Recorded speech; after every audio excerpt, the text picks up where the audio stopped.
Salut la team, j'ai vu le 7e épisode de la première saison de House of the Dragon et comme d'habitude, je vous fais une vidéo sur mon avis et surtout sur des explications et on commence dès maintenant cette vidéo et n'oubliez pas de commenter et de liker. Let's go! Petit message avant de commencer réellement cette vidéo, on est plus de 7000 sur la chaîne, merci énormément à tous ceux qui se sont abonnés et bonne vidéo! Un effet boule de neige, c'est ainsi que l'on peut décrire cet épisode, alors que celui-ci commence par les funérailles de Laena Velaryon, avec l'ensemble du cast, et oui, même Otto Hightower est de retour, et il nous précise qu'il est redevenu la main du roi. Les choses commencent réellement après la tombée de la nuit, Otto ordonnant à Aegon ivre d'aller se coucher, et surtout laissant le petit Aemon sans surveillance, alors qu'il se dirige vers le dragon de Laena, Vhagar. On va pas se mentir, il en faut une grosse paire pour s'approcher du plus grand des dragons, mais il finit par dompter l'animal, même si avec son jeune âge, difficile de contrôler un dragon si puissant. D'ailleurs, une scène de nuit ne rend pas vraiment hommage à l'envol de Vhagar.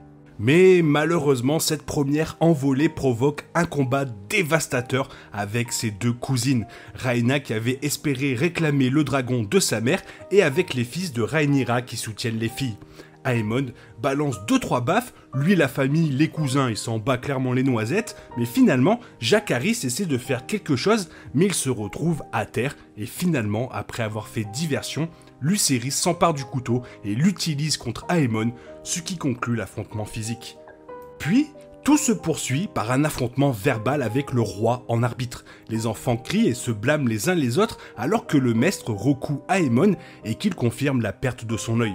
Rhaenyra affronte enfin ouvertement les accusations de paternité de ses fils et force publiquement Viserys à prendre son parti. Et le masque doux et raisonnable d'Alicent tombe pour montrer la fureur qui se cache en dessous.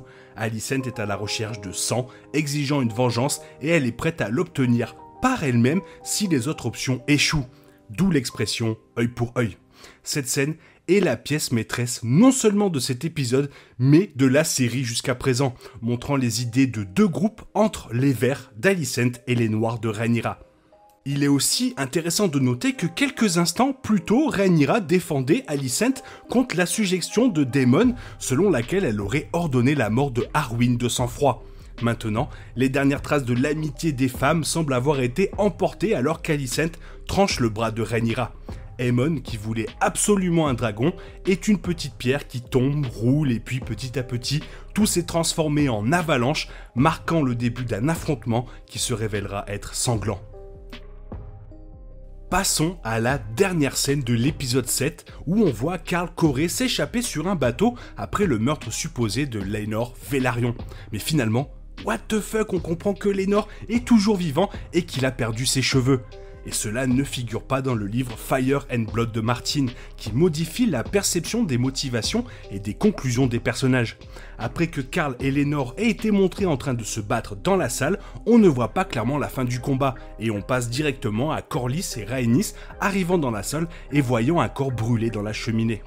Et alors que la conversation entre Daemon et Rhaenyra suggérait qu'ils étaient en train de comploter pour assassiner l'héritier de la marque, il s'avère que Laenor était dans le plan depuis le début. Et tout devient plus clair avec la scène de Daemon en train d'assassiner un serviteur de la famille de la maison Velaryon dans les couloirs juste avant le combat à l'épée. Cet homme mort étant le corps découvert dans la cheminée. Étant donné que le visage de l'homme et la majeure partie de son corps ont été brûlés au-delà de toute reconnaissance, Rhaenys et Corlys n'avaient aucune raison de douter qu'il s'agissait de leur fils. Laenor a pu s'échapper avec Qarl en se rasant les cheveux et en portant un déguisement, menant ainsi une vie plus heureuse en s'aimant ouvertement à Essos. Alors que le reste de Westeros continuera à croire que Laenor est mort, je crois qu'on vient de trouver une des meilleures fins heureuses de l'univers. Tu vas trop loin. Moi, qu'ai-je fait d'autre que ce que l'on attendait de moi ? Et donc, comme Rhaenyra a compris qu'elle devait se renforcer, et alors que la femme de Daemon, Laena, est maintenant décédée, et que le cas de Laenor est réglé, l'épisode 7 leur offre la chance d'être enfin ensemble. Non seulement ils s'aiment et se convoient depuis toujours, mais un mariage entre les deux est en fait une décision politique très forte.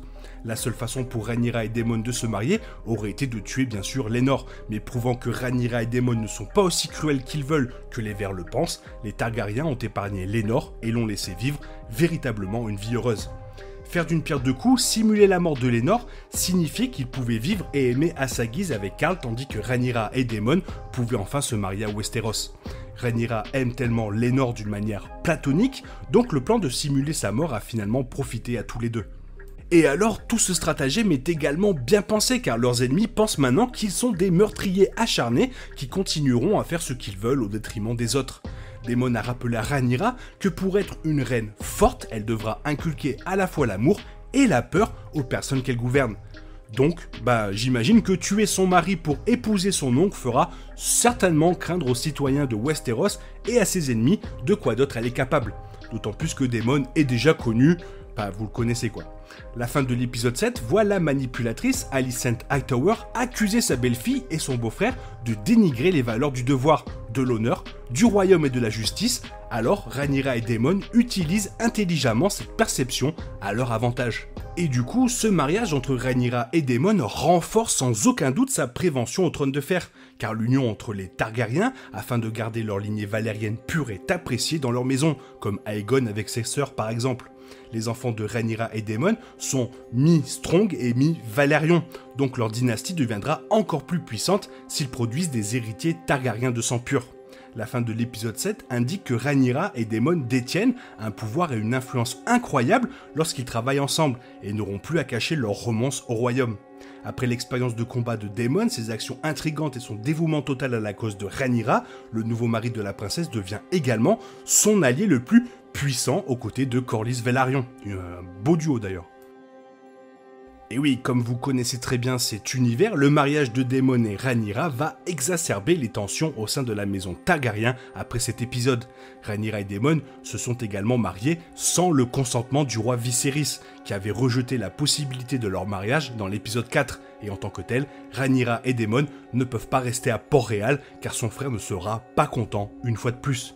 Étant donné que Daemon ne partage aucun amour pour les enfants d'Alicent Hightower, la main du roi Otto Hightower, nouvellement rétablie, et la reine elle-même, le mariage du prince avec Rhaenyra divisera également davantage les familles et augmentera l'animosité avant la danse des dragons.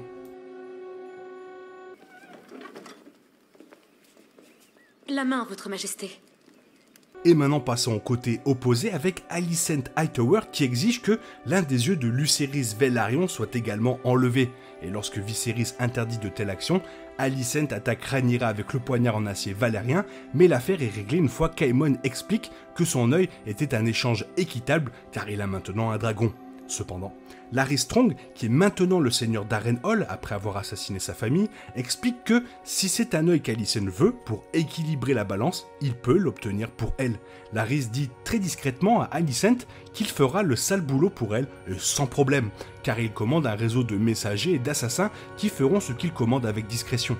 Alicent reconnaît et apprécie, mais l'épisode 7 suggère aussi que la reine craint également Larys, jusqu'à un certain point après avoir assassiné sa famille surtout, car elle sait que sa loyauté ne se situe finalement nulle part et que ses motivations sont ambiguës et je dirais même énormément ambiguës. Et cet épisode nous révèle aussi le fautif dans la guerre à venir. Alors que Viserys et Alicent quittent la Marque pour Port-Réal, la reine s'excuse pour ses actions. Et au lieu d'aborder la façon de résoudre les problèmes qui divisent la maison Targaryen, le roi Viserys dit simplement qu'ils n'en parleront plus. Ignorer les problèmes en cours et les laisser s'envenimer sans aucune solution, c'est exactement ainsi que commence la guerre civile des Targaryens, alors que les deux factions de la famille sont divisées sans véritable effort pour se racheter. En tant que roi de Westeros, Viserys devrait avoir le pouvoir de garder sa famille unie en punissant ou en réprimandant les méfaits d'Alicent, Rhaenyra et de tous leurs enfants. Au lieu de cela, le roi Viserys laisse tout glisser parce qu'il espère que les failles guériront simplement avec le temps. Et on a le parfait exemple parce que même après avoir renvoyé Otto Hightower pour avoir alimenté les tensions au sein de la maison Targaryen et cherché à ruiner Rhaenyra, Viserys le réengage toujours en tant que main du roi, mais bon après, qui d'autre aurait pu prendre sa place? Laisser de telles animosités non résolues est ce qui a causé la danse des dragons, rendant Viserys responsable de la guerre. Et cet épisode, c'est aussi une énorme révélation pour Otto, car depuis qu'il a demandé à Alicent de se rendre dans les appartements du roi et qu'il a continuellement évoqué la légitimité d'Aegon en tant qu'héritier dans l'épisode 3, Otto Hightower cultive l'usurpation du trône de fer. Lorsqu'il attrape Aegon ivre sur les marches, il lui donne un bon coup de pied et le réprimande pour avoir l'air si stupide, car pour lui, un jour, il sera le roi. Otto montre alors enfin un sentiment de fierté envers Alicent en voyant qu'elle a blessé Rhaenyra, prouvant qu'elle irait aussi loin que possible pour élever ses propres enfants contre la princesse. Otto attendait le moment où Alicent choisirait de tuer ou de blesser Rhaenyra afin de protéger ses propres enfants, et la fin de l'épisode 7 le lui a finalement démontré. Je sens que ça y est, on a atteint le point de non-retour dans cet épisode 7, et à partir de la semaine prochaine, ça va être sanglant. Toi, si tu as vu l'épisode, fais-moi part de ton avis dans la zone commentaire, car tu sais que j'aime énormément vous lire. Et j'espère que la vidéo t'a plu, et si elle t'a plu, n'hésite pas à la liker, la partager, à t'abonner. Merci d'avance. Je te souhaite une bonne matinée, après-midi, peut-être une bonne soirée ou un bon week-end. Bisous bisous, hasta la vista.